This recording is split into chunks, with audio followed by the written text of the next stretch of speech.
पहले जब भी कभी क्राइम और अंडरवर्ल्ड की चर्चा होती थी तो मुंबई का जिक्र होता था। मुंबई एक तरह से डॉन और डी कंपनी का अड्डा मानी जाती थी। लेकिन मुंबई ब्लास्ट के बाद जब मुंबई में प्रशासन की कार्रवाई तेज हुई तो दिल्ली में कई गैंग पनपने लगे। कई नए नए लड़कों ने अपना दबदबा बनाने की कोशिश की। एक ऐसा ही गैंगस्टर जिसे अपराध की दुनिया में दिल्ली का दाऊद कहा जाता है, जो दिल्ली में जन्मा और छोटी सी उम्र में ही दिल्ली एनसीआर का टॉप गैंगस्टर बन गया। आज हम बात करेंगे दिल्ली के बवाली नीरज बवाना की। हम जानेंगे नीरज बवाना कौन है और उसने कैसे इतना बड़ा काला साम्राज्य खड़ा किया। दोस्तों, नीरज बवाना का असली नाम नीरज सहरावत है, जो दिल्ली के बवाना गांव का रहने वाला है। अपने गांव के नाम पर ही उसने अपना नाम नीरज बवाना रखा है। उसका जन्म साल 1988 में हुआ था। उसके पिता का नाम प्रेम सिंह सहरावत है, जो दिल्ली ट्रांसपोर्ट में कंडक्टर हुआ करते थे। नीरज बवाना की पढ़ाई में इतनी रुचि नहीं थी, इसलिए उसने 10th के बाद अपनी पढ़ाई लिखाई छोड़ दी। उसके बाद उसने छोटी मोटी लड़ाइयों में हिस्सा लेना शुरू कर दिया।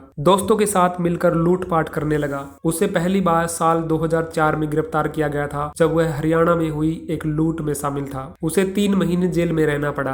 कुछ महीने बाहर रहने के बाद साल 2005 में उसे बिना लाइसेंस की बंदूक के साथ फिर से गिरफ्तार कर लिया गया, जिस कारण उसे 2 साल की सजा सुनाई गई और उसे तिहाड़ जेल में रखा गया, जहां उसकी मुलाकात दाऊद के करीबी फजल उर रहमान से हुई, जिससे उसने कई तरकीबें सीखी, जैसे पुलिस को दूर रखना और बिना ट्रैक किए टेक्नोलॉजी का इस्तेमाल करना। रहमान द्वारा बताई गई दाऊद इब्राहिम की कहानियों से प्रभावित होकर नीरज बवाना जबरन वसूली के धंधे में उतरने के लिए प्रेरित हुआ। वह फजल उर रहमान को अपना गुरु मानने लगा। जेल से छूटने के बाद उसने सुरेंद्र मलिक यानी कि निट्टू दाबोदिया की गैंग ज्वाइन कर ली और उसका खास चेला बन गया। उससे जुड़ने के बाद वह बहुत सुर्खियों में रहा। जब नीरज ने अपराध की दुनिया में कदम रखा था, उस समय निट्टू अपराध की दुनिया में एक जाना पहचाना नाम हुआ करता था। दोनों ने मिलकर वर्षों तक लूटपाट, हत्या, रंगदारी की घटनाओं को अंजाम दिया। जब नीटू जेल जाता तो नीरज वसूली और अन्य सारे कामकाज संभालता। साल 2012 में नीरज बवाना ने दिल्ली के नरेला के तत्कालीन विधायक सत्येंद्र राणा को फोन पर धमकी दी और 50 लाख रुपए की डिमांड की थी। पैसों का लालच बढ़ा तो नीरज ने निट्टू दाबोदिया को पैसा देना बंद कर दिया और अपने एक नए साथी सोनू पंडित के साथ मिलकर अपना खुद का एक गैंग बना लिया। निट्टू को यह भी डर था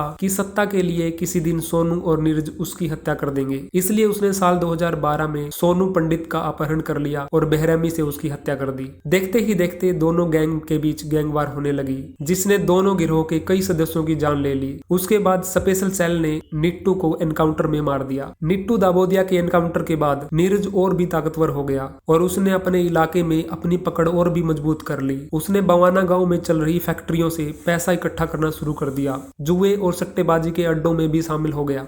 वहीं दूसरी तरफ निट्टू के एनकाउंटर के बाद उसकी गैंग की बागडोर विक्रम गोल्डी ने अपने हाथ में ले ली। लेकिन 25 अगस्त 2015 के दिन नीरज ने अपने साथियों के साथ मिलकर विक्रम गोल्डी और उसके एक साथी प्रदीप भोला को कोर्ट के अंदर गोलियों से भून दिया। इस डबल मर्डर के बाद नीरज बवाना दिल्ली का मोस्ट वांटेड बन गया। एक दिन जब वह बवाना गाँव में अपने घर जा रहा था, तब दिल्ली पुलिस ने सुबह करीब 4 बजे रोहतक रोड से उसे गिरफ्तार कर लिया और उसे तिहाड़ जेल में भेज दिया गया। जेल में उसकी मुलाकात कई और बदमाशों से हुई। उसने उन सबके साथ अच्छे संबंध बनाए। गौर करने वाली बात यह है कि कई गैंगस्टर पहले छात्र नेता हुआ करते थे। नीरज बवाना के बारे में जानने से पहले गोगी और ताजपुरिया के बारे में जानना जरूरी है। साल था 2013। स्वामी श्रद्धानंद कॉलेज में छात्र संघ चुनाव में टिल्लू ताजपुरिया और जितेंद्र गोगी के बीच ठन गई। दोनों जेल चले गए, लेकिन गोलियां चलती रही। साल 2016 में दिल्ली पुलिस गोगी को पेशी के लिए हरियाणा के जींद शहर ले जा रही थी। गैंग ने पुलिस वालों पर मिर्ची झोंकी और फायरिंग करते हुए गोगी को छुड़वा कर ले गए।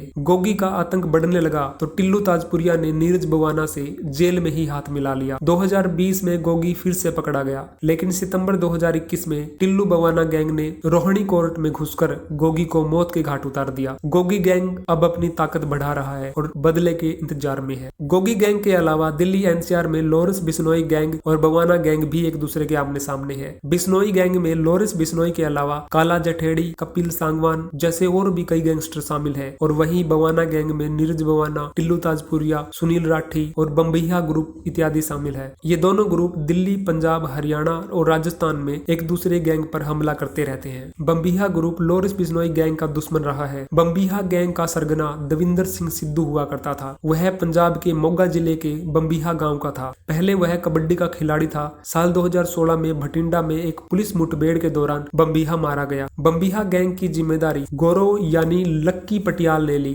फिलहाल वह अर्मेनिया में है। नीरज बवाना के बम्बिहा गैंग के साथ दोस्ताना संपर्क है, इसलिए जब सिद्धू मूसेवाला की हत्या की गई तब नीरज बवाना ने बदला लेने की धमकी दी थी।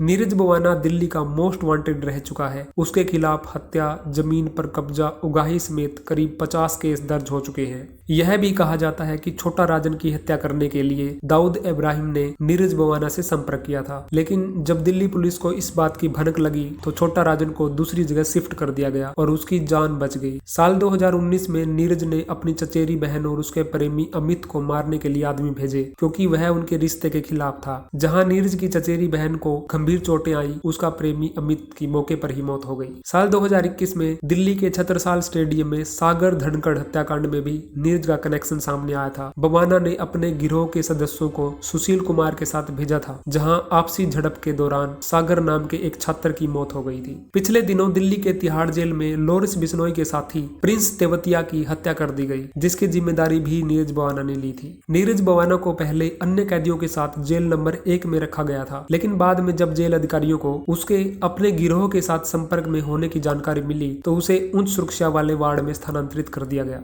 तो दोस्तों, आज की हमारी ये कहानी यहीं पर समाप्त होती है। उम्मीद है आप लोगों को जरूर पसंद आई होगी। वीडियो को लाइक करें और अपने दोस्तों के साथ जरूर शेयर करें। ऐसी ही और कहानियां सुनने के लिए हमारे चैनल को सब्सक्राइब करें और बेल आइकन जरूर दबाएं।